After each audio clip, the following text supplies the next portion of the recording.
Hello ನಮಸ್ಕಾರ, ನಾನು ಶ್ರೀನಿವಾಸ್ ಶರ್ಮಾ. ಸ್ವಾಗತ ನಮ್ಮ ಯೂಟ್ಯೂಬ್ ಚಾನೆಲ್ಗೆ, ಜೆಟ್ ಕನ್ಸಲ್ಟೆಂಟ್ ಕನ್ನಡ ಚಾನೆಲ್ಗೆ. ನಾವು ಯೂಟ್ಯೂಬ್ ಚಾನೆಲ್ನಲ್ಲಿ ವಿಭಿನ್ನ ವಿಷಯಗಳ ಮೇಲೆ ಡಾಕ್ಯುಮೆಂಟೇಶನ್ ಸಂಬಂಧಿಸಿದ ವಿಡಿಯೋಗಳನ್ನು ಹಾಕುತ್ತೇವೆ. ನೀವು ಥಂಬ್ನೇಲ್ ನೋಡಿರಬಹುದು. ಇವತ್ತಿನ ಚರ್ಚೆಯ ವಿಷಯ ಏನು ಅಂದರೆ how to change your name on UID. UID ಅಂದರೆ ಆಧಾರ್ ಕಾರ್ಡ್ ತಲಗು ಅಥಾರಿಟಿ. ಅಂದರೆ ನೀವು ನಿಮ್ಮ ಆಧಾರ್ ಕಾರ್ಡ್ನಲ್ಲಿ ಹೆಸರು ಬದಲಾಯಿಸಿಕೊಳ್ಳಲು ಹೇಗೆ ಮಾಡಬಹುದು ಎಂಬ ವಿಷಯವನ್ನು ನಾವು ಈಗ ಈ ವಿಡಿಯೋದಲ್ಲಿ ಚರ್ಚಿಸುತ್ತಿದ್ದೇವೆ. ಹಾಗಾದರೆ ವಿವಿಧ ಪರಿಸ್ಥಿತಿಗಳಲ್ಲಿ ನಾವು ನಮ್ಮ ಹೆಸರು ಬದಲಾಯಿಸಿಕೊಳ್ಳಲು ಇಚ್ಛಿಸುತ್ತೇವೆ. ಅದಕ್ಕೆ ಕಾರಣಗಳು ಇರಬಹುದು. ಜ್ಯೋತಿಷ್ಯಶಾಸ್ತ್ರದಿಂದ ಅಥವಾ ಅಂಕಶಾಸ್ತ್ರದಿಂದ, ಅಥವಾ ನಿಮ್ಮ ಹೆಸರು ತುಂಬಾ ಹಳೆಯ ಶೈಲಿಯಾಗಿದೆ ಎಂದು ಅನಿಸಬಹುದು. ಅದಕ್ಕಾಗಿ ನೀವು ನಿಮ್ಮ ಹೆಸರು ಬದಲಾಯಿಸಿಕೊಳ್ಳಬಹುದು. ಇಲ್ಲ ಅಂದರೆ ಯಾವುದೇ ಕಾರಣವಿಲ್ಲದೆ ಕೂಡ ನೀವು ಹೆಸರು ಬದಲಾಯಿಸಿಕೊಳ್ಳಬಹುದು. ಅದಕ್ಕಾಗಿ ಈ ಉದಯ್ ಅಂದರೆ ಆಧಾರ್ ಕಾರ್ಡ್ ಅಥಾರಿಟಿ ಅವರು ಕೆಲವು ವಿಶೇಷ ಪ್ರಕರಣಗಳಲ್ಲಿ ಹೆಸರು ಬದಲಾಯಿಸಲು ಪ್ರಕ್ರಿಯೆ ಏನು ಎಂದು ಹೇಳಿದ್ದಾರೆ. ಅವರ ಡಾಕ್ಯುಮೆಂಟೇಶನ್ ಇದೆ. ಅಂದರೆ ಯಾವ ಡಾಕ್ಯುಮೆಂಟ್ಸ್, ವಿಳಾಸದ ಪ್ರೂಫ್, ಗುರುತಿನ ಪ್ರೂಫ್ ಮತ್ತು ಜನ್ಮದಿನಾಂಕದ ಅಡಿಯಲ್ಲಿ ಯಾವ ಡಾಕ್ಯುಮೆಂಟ್ಸ್ ಮಾನ್ಯ ಎಂದು ಅವರ ಪಟ್ಟಿ ಇದೆ. ಆ ಪಟ್ಟಿಯ ಪುಟ ಸಂಖ್ಯೆ 80, ಐಟಂ ಸಂಖ್ಯೆ 39ರಲ್ಲಿ ಅವರು ಬರೆದಿದ್ದಾರೆ. ಏನು ಬರೆದಿದ್ದಾರೆ ಅಂದರೆ, ಹೆಸರಿನ ಬದಲಾವಣೆಯ ಅಪವಾದ ಪ್ರಕರಣದಲ್ಲಿ ಹೊಸ ಹೆಸರಿನ ಗೆಜೆಟ್ ಅಧಿಸೂಚನೆ ಜೊತೆಗೆ ಬೆಂಬಲಿಸುವ ಪ್ರೂಫ್ ಅಂದರೆ ಗುರುತಿನ ಪ್ರೂಫ್, ಹಳೆಯ ಹೆಸರಿನ ಫೋಟೋಗ್ರಾಫ್ ಇರುವ ಡಾಕ್ಯುಮೆಂಟ್ ಅಗತ್ಯವಿದೆ.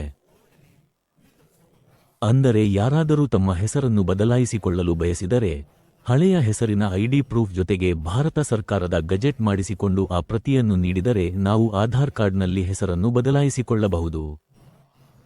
ಆದರೆ ಹೆಸರನ್ನು ಬದಲಾಯಿಸಲು ಇನ್ನೂ ಕೆಲವು ಕಾರಣಗಳಿವೆ. ಏನು? ವಿಚ್ಛೇದನ ಪಡೆಯುವುದರಿಂದ ಮಹಿಳೆಯರು ತಮ್ಮ ಸರ್ನೇಮ್ ಬದಲಾಯಿಸುತ್ತಾರೆ. ಇಲ್ಲ ಅಂದರೆ ಕೆಲವು ಜನರು ದತ್ತು ಪಡೆಯುವುದರಿಂದ ಕೂಡ ಹೆಸರನ್ನು ಬದಲಾಯಿಸುತ್ತಾರೆ. ಮದುವೆಯಾಗುವುದು ಕೂಡ ಒಂದು ಕಾರಣವಾಗಿದ್ದು, ಮದುವೆಯ ನಂತರ ಬಹಳಷ್ಟು ಜನರು ಹೆಸರನ್ನು ಬದಲಾಯಿಸುತ್ತಾರೆ. ಅಂದರೆ ನಿಮಗೆ ಕಾರಣ ಇದ್ದರೂ ಇಲ್ಲದಿದ್ದರೂ ನೀವು ಆಧಾರ್ ಕಾರ್ಡ್ನಲ್ಲಿ ಹೆಸರನ್ನು ಬದಲಾಯಿಸಿಕೊಳ್ಳಲು ಬಯಸಿದರೆ ನಮಗೆ ಭಾರತ ಸರ್ಕಾರದ ಗೆಜೆಟ್ ಬೇಕು. ಅದಕ್ಕೆ ಜೊತೆಗೆ ಹಳೆಯ ಹೆಸರು ಏನಾದರೂ, ನಾವು ಹಳೆಯ ಹೆಸರು ಹೇಳುತ್ತಿದ್ದೇವೆ, ಅದು ಈಗಾಗಲೇ ನಿಮ್ಮ ಬಳಿ ಆಧಾರ್ ಕಾರ್ಡ್ ಇರಬಹುದು, 10ನೇ ತರಗತಿ ಪ್ರಮಾಣಪತ್ರ ಇರಬಹುದು, ಮತದಾರರ ಗುರುತಿನ ಚೀಟಿ ಇರಬಹುದು, ಚಾಲನಾ ಪರವಾನಗಿ ಇರಬಹುದು, ಪಾಸ್ಪೋರ್ಟ್ ಇರಬಹುದು. ಹೀಗಾಗಿ ಇಂತಹ ಒಂದು ಡಾಕ್ಯುಮೆಂಟೇಶನ್ ಜೊತೆಗೆ ಈ 2 ಡಾಕ್ಯುಮೆಂಟ್ಸ್ ನೀಡಿ ನಾವು ಭಯವಿಲ್ಲದೆ ಆಧಾರ್ ಕಾರ್ಡ್ನಲ್ಲಿ ನಮ್ಮ ಹೆಸರನ್ನು ಬದಲಾಯಿಸಬಹುದು.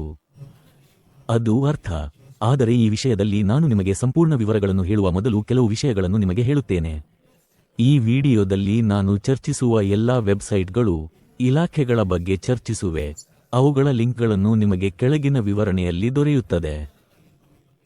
ಅದೇ ರೀತಿ ನನ್ನನ್ನು ಸಂಪರ್ಕಿಸಲು ಬಯಸಿದರೆ ನನ್ನ ಸಂಪರ್ಕ ವಿವರಗಳು ಕೂಡ ವಿವರಣೆಯಲ್ಲಿ ಇರುತ್ತವೆ. ಪ್ಲಸ್ ನೀವು ಈ ವಿಡಿಯೋವನ್ನು ಇಲ್ಲಿ ಓದಿಕೊಳ್ಳಲು ಬಯಸಿದರೆ ಬ್ಲಾಗ್ ರೂಪದಲ್ಲಿ ನನ್ನ ವೆಬ್ಸೈಟ್ನಲ್ಲಿ ದೊರೆಯುತ್ತದೆ. ಅದೇ ರೀತಿ ಈ ವಿಡಿಯೋವನ್ನು ಸಂಪೂರ್ಣವಾಗಿ ನೋಡಿ. ನಿಮಗೆ ಇಷ್ಟವಾದರೆ ಲೈಕ್ ಮಾಡಿ, ನಿಮ್ಮ ಸ್ನೇಹಿತರೊಂದಿಗೆ ಹಂಚಿಕೊಳ್ಳಿ. ಡಾಕ್ಯುಮೆಂಟೇಶನ್ ಸಂಬಂಧಿಸಿದ ವಿಡಿಯೋಗಳನ್ನು ನೋಡಲು ನನ್ನ ಚಾನೆಲ್ను ಸಬ್ಸ್ಕ್ರೈಬ್ ಮಾಡಿ. ಬೆಲ್ ಐಕಾನ್ ಒತ್ತಿದರೆ ನಾನು ಹೊಸ ವಿಡಿಯೋ ಹಾಕಿದಾಗ ನಿಮಗೆ ನೋಟಿಫಿಕೇಶನ್ ಬರುತ್ತದೆ. ಅದೇ ರೀತಿಯಲ್ಲಿ ಡಾಕ್ಯುಮೆಂಟೇಶನ್ ಸಂಬಂಧಿಸಿದ ಹೊಸ ವಿಷಯಗಳು, ಸುದ್ದಿಗಳನ್ನು ತಿಳಿದುಕೊಳ್ಳಲು ನನ್ನ ಫೇಸ್ಬುಕ್, ಲಿಂಕ್ಡ್ಇನ್ನಲ್ಲಿ ನನ್ನನ್ನು ಫಾಲೋ ಮಾಡಿ. ನನ್ನನ್ನು ಸಂಪರ್ಕಿಸಲು ಮುಖ್ಯ ಸಂವಹನ ಚಾನೆಲ್ ವಾಟ್ಸ್ಆಪ್ ಸಂದೇಶದ ಮೂಲಕ. ಆ ವಿವರಗಳನ್ನು ನಾನು ಕೆಳಗಿನ ವಿವರಣೆಯಲ್ಲಿ ನಿಮಗೆ ನೀಡಿದ್ದೇನೆ. ಅದೇ ರೀತಿಯಲ್ಲಿ ಬೋನಸ್ ರೂಪದಲ್ಲಿ ನಿಮಗೆ ನಾನು ಒಂದು ಚೆಕ್ ಲಿಸ್ಟ್ ನೀಡುತ್ತೇನೆ. ಆ ಚೆಕ್ ಲಿಸ್ಟ್ ಅನ್ನು ನೀವು ತುಂಬಿಕೊಂಡರೆ ನಿಮ್ಮ ಬಳಿ ಇರುವ ಎಲ್ಲಾ ಡಾಕ್ಯುಮೆಂಟ್ಸ್ ಅನ್ನು ಒಮ್ಮೆ ಪರಿಶೀಲಿಸಿ ಯಾವುದೇ ಸಮಸ್ಯೆಗಳಿದ್ದರೆ ಪರಿಹಾರವನ್ನು ಕಂಡುಕೊಳ್ಳಬಹುದು ಎಂಬುದನ್ನು ನಿಮಗೆ ತಿಳಿಯುತ್ತದೆ. ಆ ಡಾಕ್ಯುಮೆಂಟ್ ಚೆಕ್ ಲಿಸ್ಟ್ನ ಪ್ರತಿಯನ್ನು ಲಿಂಕ್ ಸಹ ನಾನು ಕೆಳಗಿನ ವಿವರಣೆಯಲ್ಲಿ ನೀಡುತ್ತಿದ್ದೇನೆ. ಆದರೆ ಈಗ ನಾನು ಏನು ಹೇಳುತ್ತಿದ್ದೇನೆ ಅಂದರೆ, ನಮ್ಮ ವಿಡಿಯೋ ವಿಷಯದಲ್ಲಿ ನೀವು UIDಯಲ್ಲಿ ಅಂದರೆ ಆಧಾರ್ ಕಾರ್ಡ್ನಲ್ಲಿ ಹೆಸರು ಬದಲಾಯಿಸಿಕೊಳ್ಳಲು ಬಯಸಿದರೆ ನೀವು ಹಳೆಯ ಹೆಸರಿನೊಂದಿಗೆ ಒಂದು ಗ್ಯಾಜೆಟ್ ಕೂಡ ಮಾಡಿಸಿಕೊಳ್ಳಬೇಕು. ಭಾರತ ಸರ್ಕಾರದ ಗ್ಯಾಜೆಟ್ ಪ್ರಕ್ರಿಯೆ ತುಂಬಾ ಸುಲಭ. ನಮ್ಮ ರಾಜ್ಯ ಸರ್ಕಾರದ ಗ್ಯಾಜೆಟ್ ಪ್ರಕ್ರಿಯೆಯೊಂದಿಗೆ ಹೋಲಿಸಿದರೆ ಇದು ನಮ್ಮ ಮನೆಯಲ್ಲಿ ಕುಳಿತುಕೊಂಡು ಪೊಲೀಸ್ ವಿಚಾರಣೆಗಳಿಲ್ಲದೆ, ಪೊಲೀಸ್ ಠಾಣೆಗೆ ಹೋಗದೆ, MRO ಕಚೇರಿಯ ಸುತ್ತುಗಳನ್ನು ತಿರುಗದೆ ನಾವು ಆರಾಮವಾಗಿ ಈ ಪ್ರಮಾಣಪತ್ರವನ್ನು ಮಾಡಿಸಿಕೊಳ್ಳಬಹುದು. ಆದರೆ ಇದರ ಪ್ರಕ್ರಿಯೆ ಏನು? ನಾನು ನಿಮಗೆ ವಿವರಗಳನ್ನು ಹೇಳುತ್ತೇನೆ. ಅಂದರೆ how to make a gazette. ಎಲ್ಲಕ್ಕಿಂತ ಮೊದಲು ಏನೆಂದರೆ, ನಾನು ನಿಮಗೆ ಹೇಳಿದಂತೆ ಚೆಕ್ ಲಿಸ್ಟ್ ಅನ್ನು ಫಿಲ್ ಅಪ್ ಮಾಡಿಕೊಂಡರೆ ಹುಟ್ಟಿದ ಹೆಸರು ಬದಲಾಯಿಸುವುದಷ್ಟೇ ಅಲ್ಲ, ಡಾಕ್ಯುಮೆಂಟೇಶನ್ನಲ್ಲಿ ಇನ್ನಾವುದೇ ಸಮಸ್ಯೆಗಳಿದ್ದರೆ ಭವಿಷ್ಯದಲ್ಲಿ ಯಾವಾಗಲೂ ಸಮಸ್ಯೆ ಬರುವುದಿಲ್ಲ.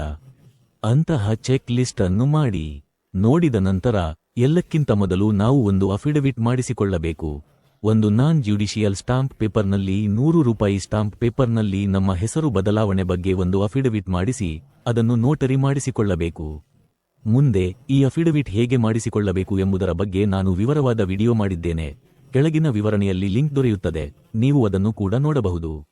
ಮುಂದೆ ನಾವು ಪಬ್ಲಿಕೇಶನ್ ಇಲಾಖೆಯ ವೆಬ್ಸೈಟ್ಗೆ ಹೋಗಿ ನಮಗೆ ಹೆಸರು ಬದಲಾವಣೆಗಾಗಿ ಅಗತ್ಯವಿರುವ ಫಾರ್ಮ್ಗಳನ್ನು ಡೌನ್ಲೋಡ್ ಮಾಡಿ ಅವುಗಳನ್ನು ಫಿಲ್ ಅಪ್ ಮಾಡಿಕೊಳ್ಳಬೇಕು. ಅದಾದ ನಂತರ ಇಲಾಖೆಗೆ ನಾವು ಒಂದು ಸಿಡಿಯಲ್ಲಿ ನಮ್ಮ ತಾಲೂಕು ಜಾಹೀರಾತು ಎಂಬ ವಿಷಯವನ್ನು ನಕಲಿಸಿ ಅವರಿಗೆ ಸಲ್ಲಿಸಬೇಕು. ಆ ಸಿಡಿ ತಯಾರಿಸಿಕೊಳ್ಳಬೇಕು. ಸಿಡಿ ತಯಾರಾದ ನಂತರ ನಾವು ಒಂದು ರಾಷ್ಟ್ರೀಯ ಪತ್ರಿಕೆಯಲ್ಲಿ ಜಾಹೀರಾತು ನೀಡಬೇಕು. ಆ ರಾಷ್ಟ್ರೀಯ ಪತ್ರಿಕೆ ಇಂಗ್ಲಿಷ್ ಅಥವಾ ಹಿಂದಿ ಭಾಷೆಯದ್ದಾಗಿರಬೇಕು. ಪ್ರಾದೇಶಿಕ ಭಾಷೆ ಎಂದರೆ ತೆಲುಗು, ತಮಿಳು, ಕನ್ನಡ, ಮಲಯಾಳಂ, ಬೆಂಗಾಲಿ, ಪಂಜಾಬಿ ಇಂತಹ ಪತ್ರಿಕೆಗಳಲ್ಲಿ ಅನ್ವಯಿಸುವುದಿಲ್ಲ. ಆದುದರಿಂದ ನಾವು ಹಿಂದಿ ಅಥವಾ ಇಂಗ್ಲಿಷ್ ಪತ್ರಿಕೆಯಲ್ಲಿ ಜಾಹೀರಾತು ವಿಷಯವನ್ನು ಇಂಗ್ಲಿಷ್ನಲ್ಲಿಯೇ ನೀಡಬೇಕು. ಅವು ಮುಗಿದ ನಂತರ ನಾವು ಇಲಾಖೆಯ ವೆಬ್ಸೈಟ್ಗೆ ಹೋಗಬೇಕು. bharatpost.gov.in ಆ ವೆಬ್ಸೈಟ್ನಲ್ಲಿ ಹೋಗಿ ಸರ್ಕಾರಕ್ಕೆ ಗಜೆಟ್ ಶುಲ್ಕವನ್ನು ಪಾವತಿಸಿ ಆ ರಸೀದಿ ಮುದ್ರಣ ತೆಗೆದುಕೊಳ್ಳಬೇಕು. ಆ ರಸೀದಿ ಮುದ್ರಣವಾದ ನಂತರ ಎಲ್ಲಾ ದಾಖಲೆಗಳು ಪೂರ್ಣಗೊಂಡಿವೆ ಅಂತಹ ರೀತಿಯಲ್ಲಿ ಅಫಿಡವಿಟ್ ಆಯಿತು, ಅರ್ಜಿ ಆಯಿತು, ಪತ್ರಿಕೆ ಆಯಿತು, ಶುಲ್ಕ ರಸೀದಿ ಆಯಿತು, ಸಿಡಿ ಕೂಡ ಸಿದ್ಧವಾಗಿದೆ. ಇವುಗಳ ಜೊತೆಗೆ ನಮ್ಮ ಐಡಿ ವಿಳಾಸದ ಪ್ರೂಫ್ನ ದಾಖಲೆಗಳನ್ನು ಸ್ವಯಂ ಧೃವೀಕರಿಸಿ ಫೋಟೋ ಪ್ರತಿಯನ್ನು ಈ ಎಲ್ಲಾ ದಾಖಲೆಗಳನ್ನು ನಾವು ದೆಹಲಿ ಇಲಾಖೆಯ ಪ್ರಕಟಣೆಗೆ ಕಳುಹಿಸಬೇಕು ಅಥವಾ ವೈಯಕ್ತಿಕವಾಗಿ ಹೋಗಿ ಸಲ್ಲಿಸಬೇಕು. ವೈಯಕ್ತಿಕವಾಗಿ ಹೋಗುವ ಅಗತ್ಯವಿಲ್ಲ, ಏಕೆಂದರೆ ಪ್ರತಿ ವಾರ 1000 ಜನರಿಗಿಂತ ಹೆಚ್ಚು ಜನರು ಈ ಸೇವೆಗಳನ್ನು ಭಾರತ ಸರ್ಕಾರದಿಂದ ಪಡೆಯುತ್ತಾರೆ. ಅವರು ಮನೆಗಳಲ್ಲಿ ಕುಳಿತುಕೊಂಡು ಸಂಪೂರ್ಣ ಫೈಲನ್ನು ಪೂರ್ಣಗೊಳಿಸಿ ಇಲಾಖೆಗೆ ಪೋಸ್ಟ್, ಸ್ಪೀಡ್ ಪೋಸ್ಟ್ ಅಥವಾ ಕೂರಿಯರ್ ಮೂಲಕ ಕಳುಹಿಸುತ್ತಾರೆ. ಆದುದರಿಂದ ಈ ರೀತಿಯಾಗಿ ನಾವು ಸಲ್ಲಿಸಬಹುದು. ಸಬ್ಮಿಷನ್ ಮಾಡಿದ ಇಲಾಖೆ 6 ರಿಂದ 5 ವಾರಗಳ ಕಾಲ ತೆಗೆದುಕೊಂಡು ನಮ್ಮ ಫೈಲನ್ನು ಪ್ರಾಸೆಸ್ ಮಾಡಿ ಭಾರತ ಸರ್ಕಾರದ ಗಜೆಟ್ನಲ್ಲಿ ಪ್ರಕಟಿಸುತ್ತಾರೆ. ಈ ಗಜೆಟ್ ಅನ್ನು ಪ್ರತಿ ಶನಿವಾರ PDF ಫಾರ್ಮ್ಯಾಟ್ನಲ್ಲಿ ಇಲಾಖೆಯ ವೆಬ್ಸೈಟ್ನಲ್ಲಿ ಅಪ್ಲೋಡ್ ಮಾಡುತ್ತಾರೆ. ಆ ಗಜೆಟ್ ಅನ್ನು ನಾವು ಡೌನ್ಲೋಡ್ ಮಾಡಬೇಕು. ಡೌನ್ಲೋಡ್ ಮಾಡಿದ ನಂತರ ಮೊದಲ ಪುಟ, ಕೊನೆಯ ಪುಟ ಮತ್ತು ನಮ್ಮ ಜಾಹೀರಾತು ಇರುವ ಪುಟವನ್ನು ಮುದ್ರಿಸಿದರೆ ಅದನ್ನು ನಾವು ಹೆಸರು ಬದಲಾವಣೆ ಪ್ರಮಾಣಪತ್ರ ಎಂದು ಕರೆಯುತ್ತೇವೆ. ಆದರೆ ಈ ಗಜೆಟ್ ಪ್ರಾಧಿಕಾರಕ್ಕೆ, ನಮ್ಮ ಆಧಾರ್ ಕಾರ್ಡ್ ಪ್ರಾಧಿಕಾರಕ್ಕೆ ಈ ಡಾಕ್ಯುಮೆಂಟ್ ಬೇಕು. ಈ ಡಾಕ್ಯುಮೆಂಟ್ ಜೊತೆಗೆ ನಮ್ಮ ಅಸ್ತಿತ್ವದಲ್ಲಿರುವ ಐಡಿ ಪ್ರೂಫ್ ಡಾಕ್ಯುಮೆಂಟ್ ಅನ್ನು ಸೇರಿಸಿ ನಾವು ಬಯೋಮೆಟ್ರಿಕ್ ಮಾಡಿ ನಮ್ಮ ಡಾಕ್ಯುಮೆಂಟ್ಗಳನ್ನು ಅಪ್ಲೋಡ್ ಮಾಡಿದರೆ ನಮ್ಮ ಹೆಸರು ಬದಲಾವಣೆ ಆಗುತ್ತದೆ. ಇದು ನಮ್ಮ ಸಂಪೂರ್ಣ ಪ್ರಕ್ರಿಯೆ.